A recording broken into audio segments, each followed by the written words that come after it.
This is Shaq from Culturalnoise. I'm here at the Blue House with Raymond Taylor, RT2, Beautiful Weirdo. And this is cultural content. What the fuck I wanna, not too good at taking orders. How you a boss, but 9 to 5, you just be taking orders. My niggas working 9 to 9, yeah, they'll take your order. Neck dripping wet with all these stones, glaciers and water.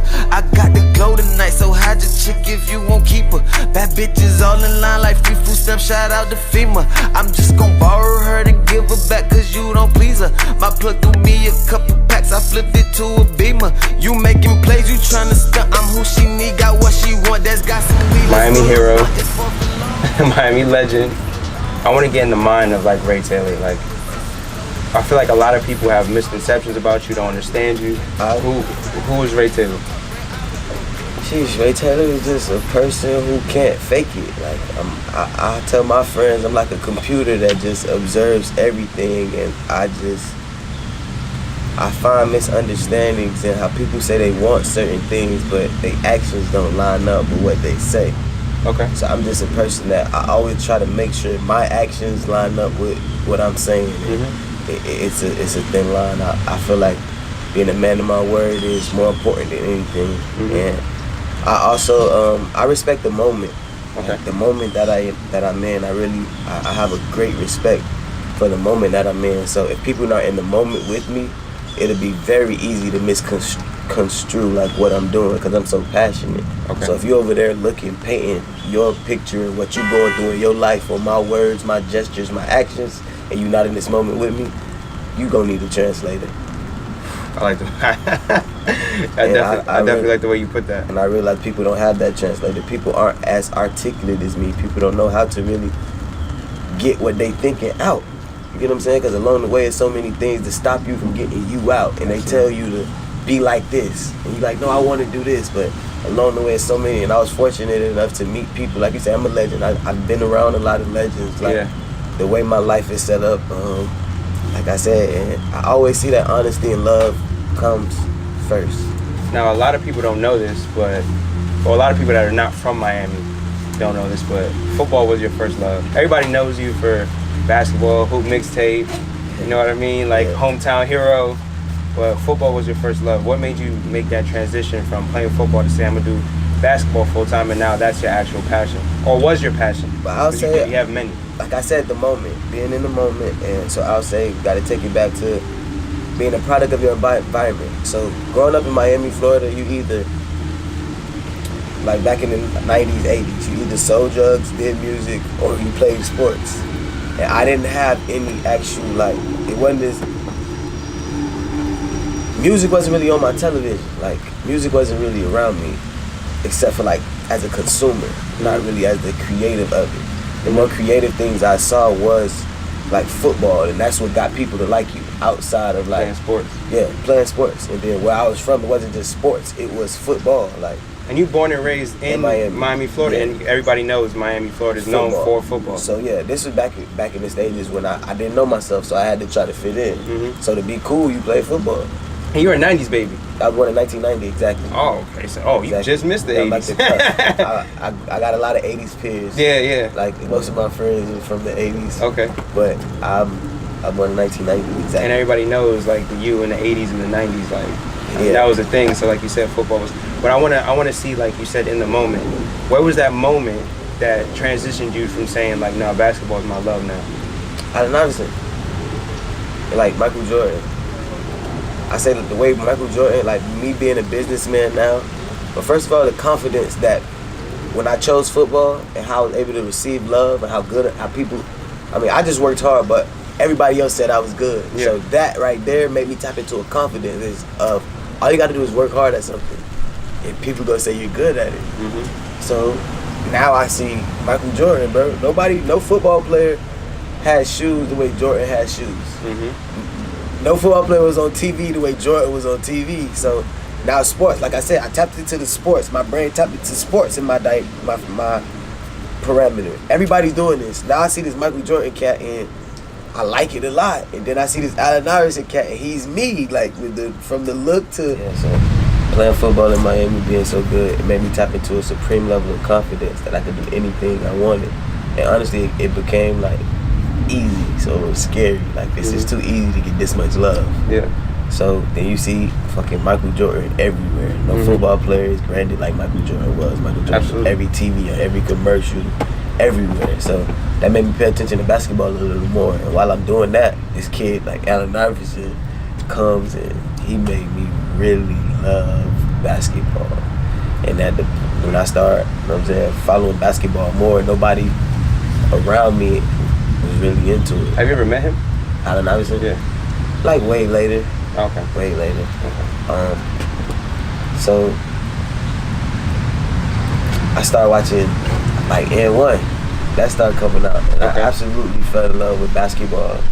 But just it's so much to work on, and I had dope coaches like Abby Ward, shout out to her, that she just like, we had training camps. I had like 2-a-days and shit at 11 years old, bro. Yeah. Having like 2-a-days. Practice your skills so you could Practicing do all them legal day. in games. Yeah, she had so much confidence in me. So in my spare time, like I fell in love with basketball in the process of like practicing at it. I would watch N1 mixtapes and like go outside and practice on how to do those moves, but in the real game, so that it's not a carry or it's not a travel or it's not a double dribble. So the process of doing that, and like I just fell in love with basketball, bro. And over the process, I would find myself practicing, but that was fun. It wasn't practice. I was having fun for like 7-8 hours at a time, going to the park for as soon as the sun come up, I ride my bike to the park and not leave it till my mama came to get me, because the lights out, the street lights is out, and I'm still out there practicing on layups while the lights out. So over the years, you became a household basketball name, and you played with people from Kenny Boynton to Brandon Knight. Like, yeah, I mean, like I said, I put a lot of work into it, and it was a real show. It was a nice show to see, because, like I said, I was taking N1 and making it legal in games. And then, like I said, I met great coaches who also had me working on fundamentals. So when I went to practice, I didn't get to practice my bullshit. I had to practice my bullshit on my time. So, and then I went to high school, and I ended up picking a high school for basketball, not football, just because. And that Pace was your first high school? Pace, yeah, because of Mark Lieberman, the basketball coach there. He just put so much effort and he dedicated so much time into me. I never had nobody ever do that outside of Luke. But Luke had so much other stuff going on that it was like in spurts. But he did show me glimpses of what Lieberman. And Uncle Luke was the reason you started playing football when you were young. Exactly. So Mark Lieberman, he really had me practicing on more fundamentals. He was giving stuff names, and now I can go look it up, and he was giving me like Steve Wojciechowski. That was like one of the first people I had to look up as a point guard playing for him. Like, people don't even know who Steve Wojciechowski is. It's NBA people right now in the NBA that don't know who Steve Wojciechowski is, but I was a student of the game. Like, I wanted to be like a hood Steve Wojciechowski when I played basketball with a lot of flair to me. And then I looked up people like Steve Nash, Chris Paul, and he would just film. I would watch film in the sense of to be entertained. But when I played for Coach Lieberman, like, I started watching stuff to learn from it. And that was the first time, like, I'm able to, now in life, I'm able to do that to anything. Okay. So now to transcend forward, now you're in college now. Your first college was what? FAU. I left. I actually transferred from Pace. I won a state championship at Pace my sophomore year. Okay. And then me and Kenny Boynton, we've been playing together for a while. He won the state championship as well his sophomore year. Okay. So you weren't there yet? No, I mean, I was at Pace and he was at Ely. Okay. Kenny was at Ely, he was at Pace, but I was 4'8" and Kenny was 6'8". Okay. So during the state tournament, we played on the same day. We played right before them. Oh, wow. It was like 2-4-6. Yeah. So the 4A team played right before them, and then like we was closer to them, so it was almost like we were their hype man before they came out because we were from the closest area. Yeah. And just that feeling, and then playing with him in the summer, I'm like, bro, I want to play high school basketball with Kenny. Yeah. So I decided to make that. I made that decision to do that. And actually, bro, it was crazy because before I leaked, like before I told anybody I would be going to school, it's like my sophomore year. I was gonna do it my junior year, and this is a big deal. It's a big it's a big deal. It's a big deal because we just coming off a state championship. Like I said, we had every magazine, Paces in every magazine. It's a bunch of stuff going on, but like I said, it was back in the day where I didn't really know myself, and I couldn't really handle like the people that was on my team with the same jersey competing with me, and like it was a lot of that going on when I was at Pace. So I wanted to go play where I felt naturally comfortable. With your friends? With my friends. So, like I said, like I made a decision to do that like probably like a month left in school. So like 2 weeks after I like told my people I'm about to do that, every day I'm walking class like, Ray, I heard you transfer, please don't do it. How'd they find out? Bro, it's like blogs. So go back, I played for it, and I played for my AU team, random blogs. So that's how they was getting all the information. Okay, so like sense. Team Breakdown, like I remember Team. They knew a lot and I didn't. And it's crazy because I'm not even from here, but you hear about Team Breakdown. Yeah, because they did because they ran branding, like they ran media. They did it well too. They did it well. We had on pink jerseys, so it's like everybody else. You want to go look at the team with these pink jerseys on, or you want to hear about this team with the pink, like they're branding gurus. Yeah. But like I said, they were leaking information to start buzzes and that shit. I'm a little kid, so going to school every day, hearing people ask you, "Are you leaving?" And now, not even hurt you. It's like, damn, I'm making the right decision. Oh, okay. It's like, god damn, like, so I went home with them like, man, if I'm gonna do it, I gotta do this now. So it's like 2 weeks after school, bro. So I was dropping school like 2 weeks left. So the last 2 weeks I didn't even go to school. Then I finally ended up going to Heritage. And the owner of Heritage, shout out to Mr. Laurie, the owner of Heritage, bro, he took me, my mom, and my little sister on a tour to school. And then he basically told me that if I went there, my little sister could go. And she ended up going there? She ended up going there. My mom got a job there. Wow. All that. Just so you actually, just because you went there, you helped your family out? I made I changed the trajectory of my family's history. Wow. Like you said, my little sister. Yeah. And you really family developed totally oriented. differently. She developed as a human being totally different. Like so that big decision in your life not only helped you out, but helped your family as a whole. Definitely. So if you never would have made that decision, ultimately you don't know where everybody else might have been. Don't know their path. Especially because that's my immediate family. Like my sister actually was a twin, but her twin was a stillborn. My mother, my dad died. So like it's me, my mom, and my sister. That's really like my tight knit. That's stuff. it. Like that's my family. Like that's the core of my family. That's what I have here. Like I got other like my grandmothers, my aunts. I love them to death.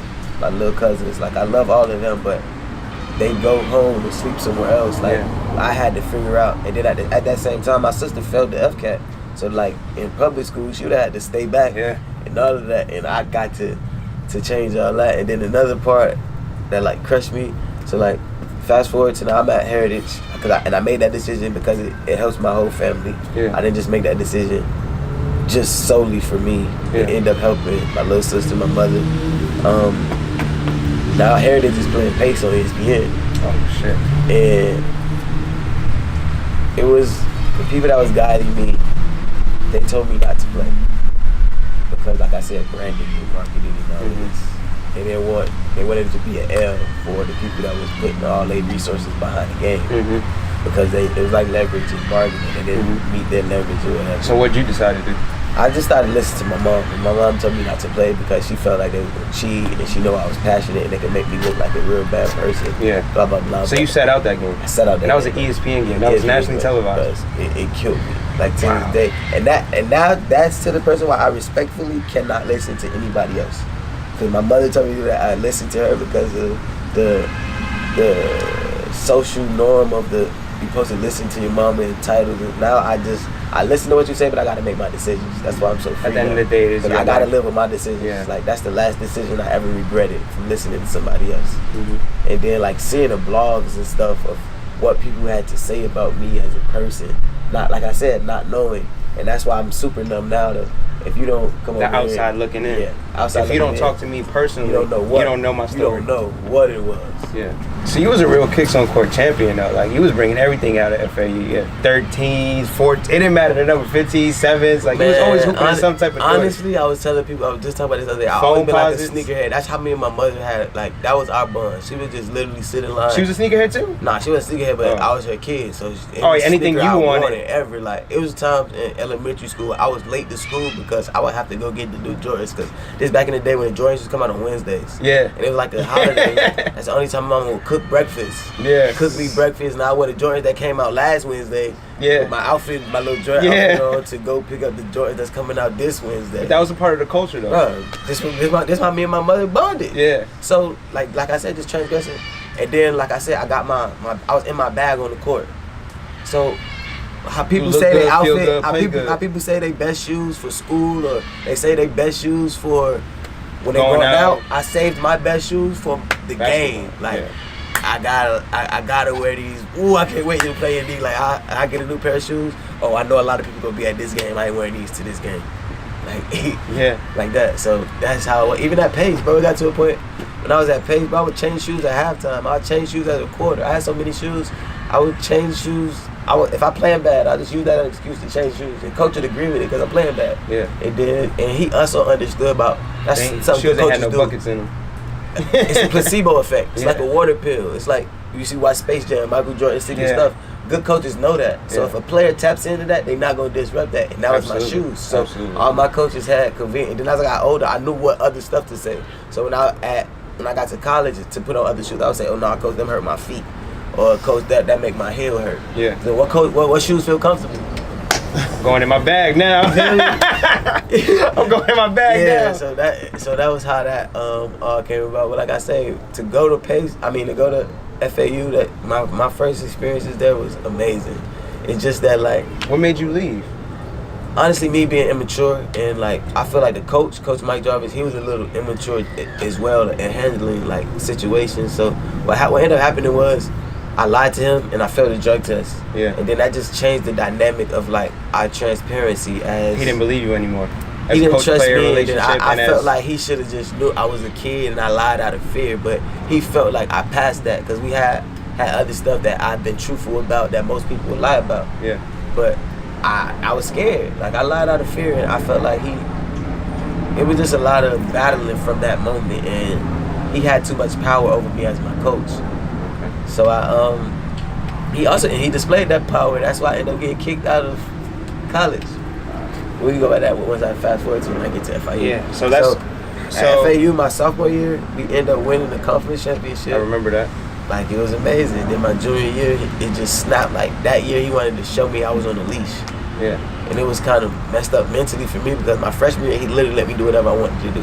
Like it was times I was shooting 11 threes. Like I shouldn't have did that, but he was letting me do whatever I wanted to do. And then my junior year, he treated me like I was a freshman. And that just wasn't good for my You were like, what are you doing? Yeah, like, so I was just a man 2 years in a row, and now where's this coming from? Exactly. So with that being said, I'm like I I'm can't out. play for him no more. Like this never gonna get better. And the final straw was we was at the conference tournament, 6 seconds to the game, like literally to humiliate me, cause like people came to watch me play and stuff. Yeah. So like he was like he sat me out for most of the second half, and like the last 7 or 8 seconds, he put me in the game. And when he did that, it just crushed me. So like soon as the game was over, bro, I ain't even shake hands. I went straight to the locker room. I called my mom. I'm like, Mom, can you please find out if it's against NCAA rules, if I have to travel back with the team? Like I'll buy my own flight back. Yeah. Back home. Like I'm done. And there's a playing lot for of this stuff man. people don't know. I'm done playing for this man. Like, I can't do it no more. Like he just took my balls. Like that's all I got. Like I people put were all just- my dedication. Like I said, bro, I'm passionate about this. It's not just.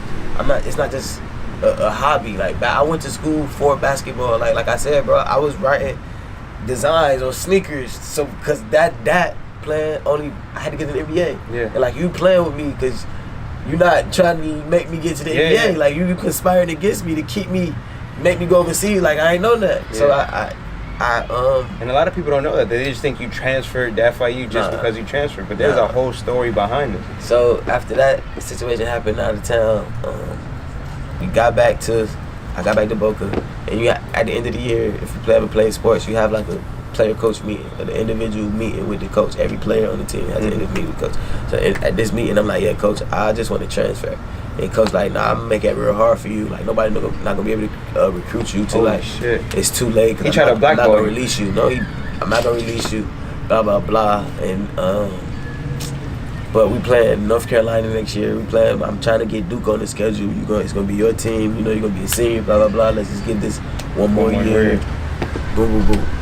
So after that meeting, I'm like, bro, this nigga don't even get fucking release. So I'm thinking, how can I get out of this?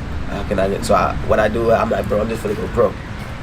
Like I'm about to go overseas. So you enter the go draft. pro. So I talked to some people. I'm like, all right, I'm gonna go pro. I'm gonna enter the job, but I'm not gonna hire an agent. So that way, I could end up going back to school if I if I talk to agents and they don't see like a good formula for me to get some money, or And that was before. Now they just made the rule like you get an agent. I feel like I'm a poster child for that. Like, and I tell people that all the time. Like you were a big reason why it's now legal that you can get an agent or enter the draft, and if you don't get picked, you can go back to school. Which it sucks now because continue your story, but you went through that. I mean, but somebody has to.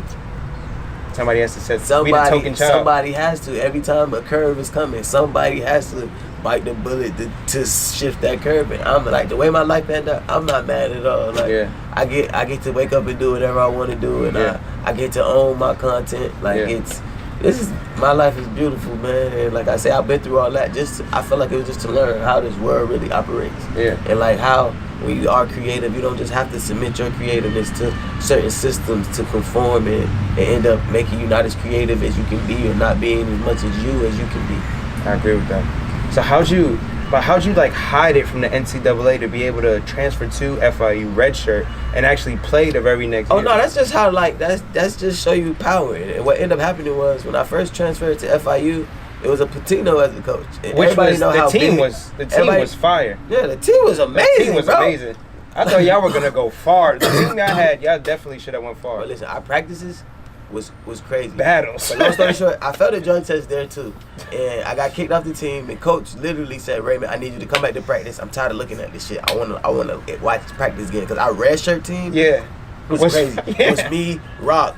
We had Tamel. He was playing, but Dennis Maven transferred from FAU with me. Like, it was Cody crazy. Mann was there. It was crazy, bro. So that whole like, what would you call it, scout team? Yeah, was fire. It was fire. We built so much camaraderie. Yeah. So like,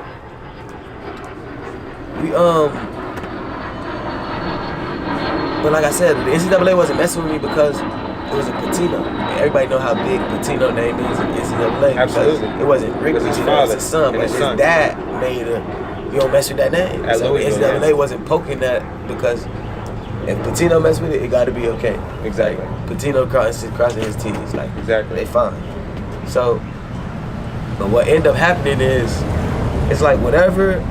I don't want to say the wrong name, but it's a title of somebody in every athletic department that's in control of like looking over all of that. It's like an AID or something. I don't want to say the wrong thing. It's like some little thing. Like they may see some slip, but they're the person that goes in and actually... All of that. Like, all of that. So when I was under investigation and all this with NCAA, FIU didn't have one. Yeah.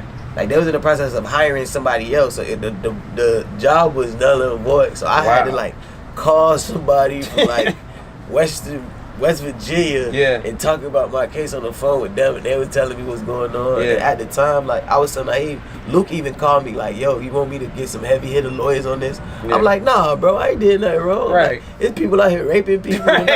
I ain't did nothing wrong. Exactly. Bro. I never hired an agent. That's it, bro. Man." And then Patino ended up leaving. He went to Minnesota. Yeah. Patino ended up leaving. He went to Minnesota. And we ended up making just too much noise. Like, it was like a stretch. The last article I read about the team was like, we're the only team in the country that won like 6 games in a row. Yeah. It was like us in Kentucky. We just beat Stetson. And I just got my groove back. Like, I'm telling, like, I remember. Bro, I'm telling niggas in practice, like, yo, they about to make an ESPN E60 out of this season. Like, bro, we done with this season, but they about to make a documentary about us, bro. Let's keep this up. Like, team hot. Bro, so we end up going to Daytona, bro. We about to play Bethune. And they said you couldn't play. I take my nap before we go to pregame. We go to Ivy Garden for pregame. We get back to the hotel, take a nap. I wake up from my nap. I got like 30 missed calls. It's like 17 from the manager of the team. I got like assistant coaches calling me. I got like 3 missed calls from the athletic director of the school. Like, what's going on? Yeah, I ain't do shit. I'm like immediately conscious kicking in. I'm like, nothing. maybe they saw me. I was smoking weed on the balcony of the hotel. Somebody was taking pictures of you. They was spying on me. Damn, bro, they saw me smoking weed. It's over for me. So I go take a shower, try to get all the weed. You know what I'm saying? Then I go to coach room, knock on the door. Coach is like pacing. He got his collar shirt on the honor board, the honor load. He pacing. He's like, man, Raymond, sit down. Man, they telling me you never took your name out the job, man. They about to kick you out of school. I'm like, what you talking about? I'm like, oh, we cool, because I know I took my name out the job. Yeah. This before the investigation and stuff. Yeah, like, yeah. It's the actual story. Yeah. So like, I know I took my name out the job. We ain't got nothing to do. But like the athletic director, like he's scared because they said every game you playing from now on, if you end up being eligible, we got to forfeit. Blah blah blah. And so, you guys already had to forfeit the season because of the Isaiah Thomas situation, right? They ain't know about that yet. So that wasn't even, they didn't even know about that yet. I don't know, but it was like because of that situation, they wasn't trying to back me too. Wow. Like until they realized what was going on. So while I was being investigated, they had to sit me out. That's what they telling me why they sit me out. Because if I keep playing, like. And you were the motor that made the team run. I was the motor. I definitely was the motor. Like, it's funny because I talk to like old players now, and they say, man, like we were so nice and Ray's IQ was so good, we would have made it to the tournament and done damage. But definitely made it to the tournament and went a deep run in the tournament. And it's just because, like, I know, like I said, I know what people best at. So I know where to get the players the ball at. I know when to demand the ball because they don't got confidence anyway. So if you ever play basketball, if you don't got confidence in a certain area and somebody that you have confidence in say, yo, what you gonna do? Passing the ball. So you feel what I'm saying? I know when to say yo, when not to. So, and I was an over communicator, so I would talk to people when they were down. Like I would fight people on the team and then take them out a lot. Like I was the one taking everybody out. I was the one, like just making like off the court stuff. Like I would make sure we did cool stuff as a team. Like because that was like my last shot. Like I knew what it took to win because I won the FAU, and then coming here, I'm like, I know what it takes to win. I've been winning my whole life, and this is my last shot. Like I got literally 1 year to play. I don't got 4 years. There's no year after this for me. Like I'm trying. Like I said, I'm trying to get to the NBA. Yeah, that's it. Like I ain't no other way around. Yeah. So, but we got that dream call from the NCAA. Then after this Christmas break, bro, coach called me and said, "Yeah, they say you done for the season." I immediately went to them like, "Damn, bro, it's done. It's over. College basketball is done for me." You had to move out of your whole dorm and everything, right? No. I got to finish the school year. I just couldn't play no more. Okay. But you didn't want to be there. It's kind of like, so I definitely moved. I don't want to be here. Like I got all my classes online, and I started just working out with different trainers and trying to go overseas. Yeah. So I ended up getting like a brief stint at a couple countries. I got to work out in China. Got to work out for the Philippine team. Dominican Republic too, right? That was my recent. Like that was my last like gig. hoorah. After so China, work out Philippines. End up playing in the ABA for like a year. The Midnights, Miami Midnights. I played for the Midnights for a year. We ended up going to like the Final Four. We lost in the championship. And that next year, I left and I played for South Florida Gold because it was like way more money. Like, I ended up I have an agent. Yeah. So like you negotiate your own contract. I negotiated a contract that like niggas telling me what they getting paid overseas. I was getting that in America. Yeah. So I'm like, bro, that's fucking. And you got the resume to back it up. Yeah, I mean, I beat them twice last year. Like they was in the ABA. Yeah. But like, because they gave me all that money, you don't know that they expecting like you can't be regular. Yeah. Because so what ended up happening is they cut me because I was getting too much money and they could pay like 3 other players with my salary. Yeah. And we lost like 4 games in a row. So they blamed it on you. Me. So I got cut, and then once that happened, I'm like, bro, this shit can't happen no more. So I ended up. Like I said, I was my own agent. I went on the street ball tour with Court Kings, and I ended up on the street ball tour with Hot Sauce. So that shit was like super dope to me because I grew up like watching him, idolizing this man. Like I'm practicing your moves, bro. Like you know what I mean? Now we on tour together, like. But I'm like, bro, this ain't real basketball, man. Fuck, like it's fucking with me. Yeah, it's like. So then I'm just like, man, why am I doing this shit? But then I just took all the stuff that I knew from sports and I started applying it to life. Like I've been cool at anything I wanted to do. And it's crazy, like literally 2 weeks after I got cut, bro, I meet Trina in the club, bro. And but you've been known her though. I've known her. You guys for have a while. been had a relationship. Yeah, because my uncle was her manager. So when I was at FAU, like killing. Yeah, she would come to your games. On my off time, I would like go to her video shoots. I would just kick it because I said I know some Miami legends. Yeah, absolutely. So like my uncle in the music industry, his name's Cleanface Byron Chice. Yeah, he's did manager work for Justin Bieber. He right now he work for Ball Greasy, Rico Love. Wow. So like he's been heavy in it. So I used to hang around him. Like I used to hang around a lot of my OGs but they just want to keep me out of trouble. Absolutely. So instead of me like having to scam or be around scammers to live certain ways, they would just open their doors to me. So like I would spend time, then I leave the Trina shoot and go kick it with a Luke at one of his parties. Wow. So like that's my life. So you was really living like a rock star lifestyle. For real. Yo, you was hooping, you was with models, you was with the singers, you was with Uncle Luke, you know what I mean? Like that's why I'm able to say so humble now and able to even be in a position that I'm in and none of this stuff taints me anymore. I'm just all using it for inspiration to tell this dope story of this life that I lived and these dope people I met along the way and help the people along the way and use that discipline that I have from sports and that confidence that I've gained from sports just to help people create brands for themselves. And so how did your relationship with Trina grow from just, I'm seeing you at the video shoot to now we're like connecting and you damn near won? Actually, at the video shoot, I seen her, and then actually, when I was working out for the draft, you on vlogs. In Atlanta, I went to Atlanta. I was working out with Derek Anderson. Okay. For the draft, my Byron hooked that up. My goddad Byron hooked that up for me. My uncle, goddad, whatever. he hooked that relationship up for me, and then that same time, Trina had a little show that night. So, like me sitting here at that time, like, bruh, I gotta make her mine. Cause like at that moment, that was going through your head. That's what was going through my head. I'm like, okay. Bro. But so like, it's like 2012. Yeah. So like 4 or 5 years go by, and we just hit it off. And then like, she liked my energy. How I didn't lie about certain stuff that most men would lie about. I just was so open and transparent.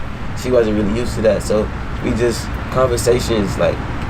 And touching, I'll say I touched spots in her mind that she had touched in the world. Being a sex symbol, as big of a sex symbol that she is, the baddest. It's hard for dudes to like not be distracted by that and like really poke and see what else she's thinking about, what else is what else you got going intellectually on. Rather than just your body, what that can offer me. That's what I like. Being that I've been through so much, that's what I was interested in anyway. Like I didn't even feel attractive. The outer didn't phase you. It was more so I wanted to get to know you. Because that's what I'm as a person. Because like I'm disconnected from like what I'm showing the people because they always see the wrong thing. But it's from the outside looking in, like you said, if people don't know the story, they're like, how did Raymond Taylor end up with Trina? And it's kind of like I bring something different, like an aspect. And also, I'm a nobody to the world, but like I said, I've been a household name in my here. Exactly. So she's been hearing about Raymond for a while and not seeing me doing crazy shit. It's always in a good light. Like, absolutely. Never seeing me with. And most other people, if you see their name that much, you hear a crazy story behind it. But me, it was always it wasn't no crazy stories behind it. It's always. He doing something good, positive, So when we actually got a chance to meet, it was just a lot of that. And then like what changed my mind and how like why I'm doing what I'm doing now is just being around a brand like that and seeing what she does on the day to day. It's like, bro, how much work she puts in. And it's like I wanted to be able to like relieve that, and I end up picking up skills that if I could do that for her brand, and she's at this point, but I know I can do this for my people. So. Google, one of my best friends, he said he want to take care of us. All right, bro, trust me, this is the process. Bro, we doing this. And other people, I just been adding to my team like that. I met Jocelyn and Jazzy, dope by accident. Me and her hit it off like we've been seeing each other. I've been a household name. I've been out with Luke. I've been out with certain people, so she seen me out in the clubs and stuff. I never. And a lot of people from out here, when they be in that situation, it's like scarcity. It's like a lot of desperateness. They don't want a lot of cool people around their people because. They might be cooler than me. Exactly. They might not want me around them. Exactly. But I don't give They off don't that want energy. you to steal their vibe, so pretty much. I don't give off that energy, so people always like you said it before, I'm here to look out. Like, I'll wear your brand, you know what I mean? I'll help you out because we're in this together at the end of the day, you know what I mean? I've been telling you that since you first made the first hat. You get what I'm saying? So, and it's the same. It's the same, You've been rocking since day one. But yeah, I just tapped into like the true power that I have, and then like I ended up writing music, and it got placed. So I'm like, bro, I have the power to like. People think a certain person is cool, but now, did she help you with that? Did either Jazzy or Trina help you with that? Jazzy helped me with that. Trina didn't. I wanted to build like stuff without even so I could be an asset to help her. I didn't want to like use her resources and depress her resources and distract attention away. And from Dope her. has been getting a lot of like. This all happened with it when we start putting our energy together. Yeah. Everybody really like. Because I remember, like, when I first met her, it was at that LA Fitness on 124th, and I mean, you were just macking. You was there. We were just hooping, and all of a sudden, like, she moved to Cali. She hired Andy. Shout out to Andy. Her Andy came up with this formula, and she believed in me. That's why every time she had certain shit, like I said, I had this placement because Andy got her a gig, and she said, bro, come help me with this gig, and we always create dope music. And you was just in LA with her, right? Yeah, I mean, well, I'm forever. Anytime anybody do an interview, they probably gonna say you was just with her, right? That's why it's a team sport, duh. So you was just in LA with Jazzy for her birthday. Yeah, we had to celebrate all of our accomplishments within this past year. And it's been happening so fast, bro. Like everything, like with the music.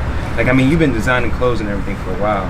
Like, you haven't even touched that yet. I mean, you can touch that if you want to. Because you've had Sophisticated Degenerates, True Love. I don't know if it was in the same encompass. Yeah. It's just like, once I started designing clothes, I started having to study. Cause like I said, that's my formula now. Because of certain football. I mean, because of certain coaches that I've had in sports. Yeah. Now, before I do anything, I like to study it. So when I started first designing, actually I came up with the name Sophisticated Degenerates by watching Wolf on Wall Street. Okay. And he kept using the word he degenerate. did. He kept using the word degenerate. And I'm like, bro, what if he was just positive with it? Like, what if he wasn't seeking validation? And what if every client he had, he wanted to really make the money? Well, how would his life have been then? Yeah. So then I started thinking, like, I looked up the word degenerate, and it's basically like what anybody becomes. This is what Walt Disney was a degenerate. Fucking Tesla was a degenerate. Anybody who like creating the future is a degenerate.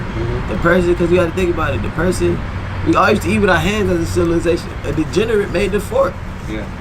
Like, I'm tired of eating with my hands. Let's use something. Yeah. I didn't even think about it that way, but that's a good way. That's why I put sophisticated in front of it, because it's like you gotta have a plan.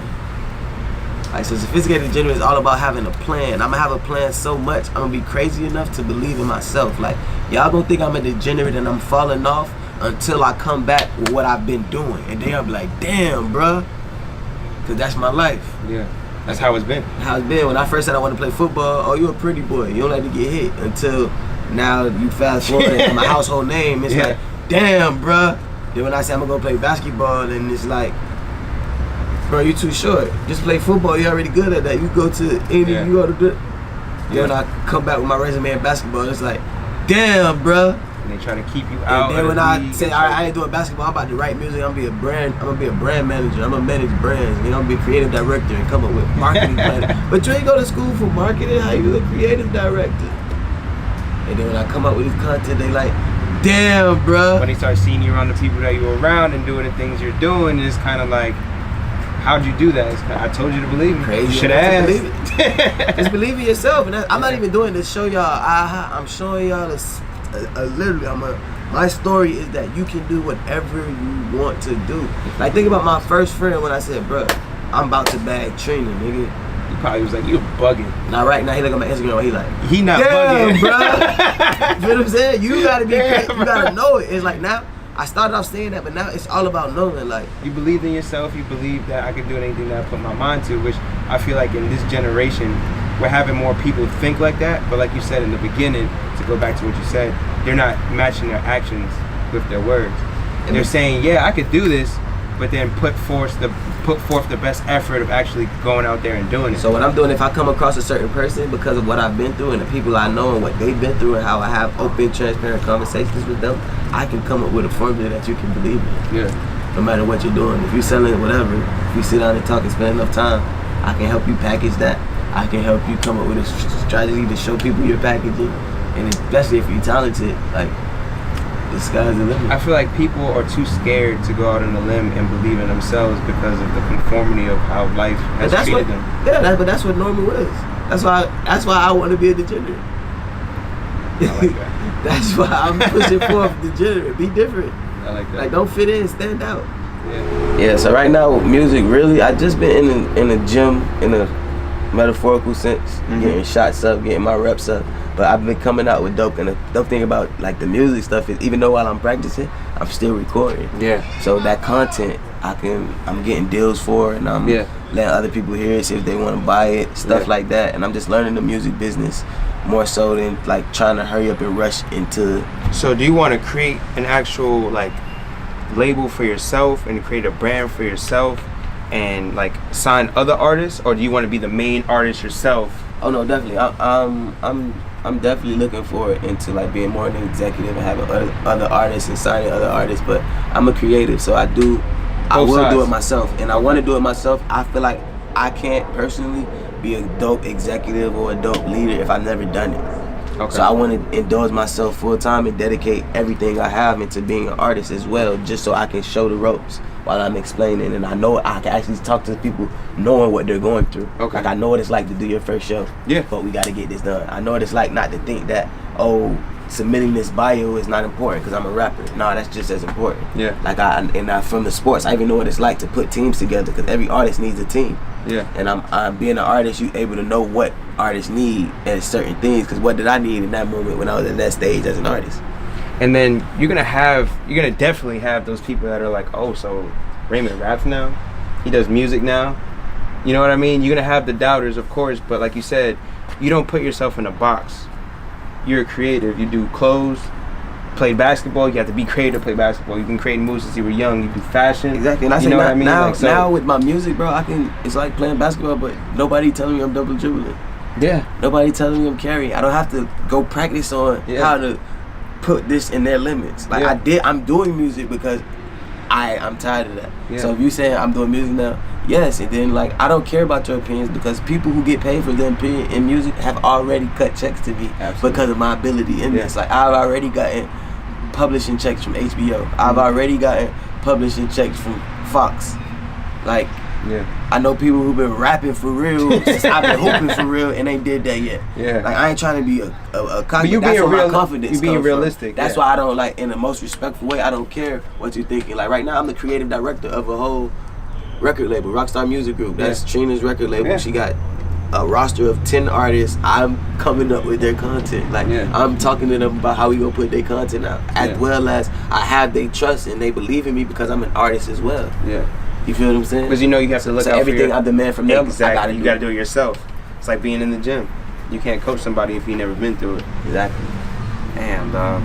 So I feel like just with like your whole story, like people not really understanding you kind of like just giving them from when you were young, from how you switched loves, from now you're doing clothes and music. Like what's next for Raymond Taylor? What's on the horizons? Like what else? You gonna start cooking? Like what else? A lot of stuff. I mean, I don't know, cause like I said, I live in the moment. Yeah. I've just been mastering the stuff, and I didn't say I switched love. I just learned how to love more. I have more love now. I've opened up boxes. Like I read, like I was like comment creeping, if you want to call it that. And somebody was like, yo, you still got it? When you was hooping, you was like, man, it's like riding a bike. It is, man. You know what I mean? Like this so hooping is like riding a bike. When you really love something, you never stop loving it. Yeah. And that's why I say I can't say I switched loves. It's just I'm loving more, and like I'm spreading that because like I know athletes that really want to make it to NBA, and I was good enough to do that, but I have the knowledge to give them to make sure if that's really what you want to do, this is really what it takes. Yeah. Like I know what it takes to make it to the NBA. Yeah. I didn't make the right decisions, or I didn't make decisions that end me up there, but I made decisions that I could lead people there. Yeah. You get what I'm saying? So that's comforting for me, especially when I'm doing this whole team sport thing, and I see how Jay-Z, like it's like I know what I'm doing before he set a formula that you don't have to limit. Like I see Pharrell in music, I see, and then fashion and all of that. So it's like I design merch for everybody on the label. So it's like I'm always busy. I'm too busy to really have feelings. Yeah. Cause like while I'm soaking about something, somebody need me to do something for them. Somebody need me to talk to them about what they went through today. Somebody needs something to wear for something tonight. Somebody need me to come produce their session. Somebody need a couple beats from me and my people. Somebody need me to come write a verse for them. Somebody need me to come do a verse. And like you said, like as of recent on your Instagram live, you were like, I appreciate everybody that's doing it. I see y'all. There's no real disrespect, but nobody's doing it better than we are. Yeah, nobody. Like your confidence level is through the roof, but you've had that since you were young, and that's what puts you in the position of where you are right now. I reached this level of confidence in what I'm doing now. Like I've been quiet. Like I said, I've been doing this for like 2-3 years. Like I've been doing music for real. Like I've been taking music serious for like 2-3 years. Yeah. But I just reached that pinnacle of confidence, not only because of me and my abilities, but the resources of my core team. Yeah. Like Jazzy, bro. Yeah. She had like 90-something placements last year.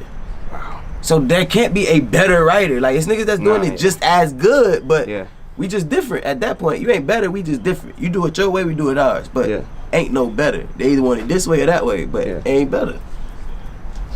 Wow, man. So, but like I say, bro, yeah, but it's just the proof is in the pudding. And like you said, what's next? I'm about to be dropping a lot of dope content in a lot of different ways. Like, so if you want to find out really what I'm doing, you're gonna have to either check the Team Sports Creative page. You're gonna have to check the Sophisticated Degenerates page. You can check the Rockstar Music Group page. You can check my page, Raymond Taylor 2. You know, Google got some stuff dropping. I got a partner with a gym, Falconer Fitness. Yeah. And Fort Lauderdale. You're doing it all. It's a lot, man. I got a security company. I do all the security for Trina. Hey, and for the people that don't know, this is like a little sneak. For the people that don't know, you were on that what's the name of the body armor? You were on the body armor early. They were sending you the stuff early. For people that don't know that, hey man, they were sending you that stuff early. Like I said, bro, you don't get to where I'm at. Like I said, I don't talk about everything I do. Like I've touched. They were sending you care packages real early, bro, because they know I influenced. That started because of Miami Pro League. Okay. I'm actually the first year of Miami Pro League, I was the MVP of the league. Wow. Oh yeah, you were when it wasn't even like as big as it is now, but happening to you because of you. But would have gotten that big if I wasn't the MVP of the first one. No, I don't think so. I'm just saying. I'm not saying no. I'm just saying we would never know. But I get to say that. Yeah. So that's my story. See, I'm always somebody gonna forget about that. Yeah. But I get put out content now. So I can put that out in somebody else's music video. Somebody might ask me to write them a music video, and I'm going to tell my story through their music video. And that might happen to be a favorite artist. Yeah. So that's why I don't put myself in limits now, and I'm just creating. I know I can create because everything I'm putting out is the truth or it's history. Yeah. So when I'm putting it out on somebody you care about, you're going to like it. And like that, I'm Shaq from Culturalnoise. I'm here with RT2, a.k.a. the Beautiful Weirdo. And this is Cultural Content. And we out. You scared, call a reverend. I'm living reckless. Be where the check is. Diamonds two-stepping. Look at my necklace. Kick shit like Tekken. Bad bitches, you know we sexing. We never text them. We never date them. We never tripping. We just replace them. Chasing these checks. Not trying to be famous. Stop playing with me, bitch. You know what my name is. Yeah.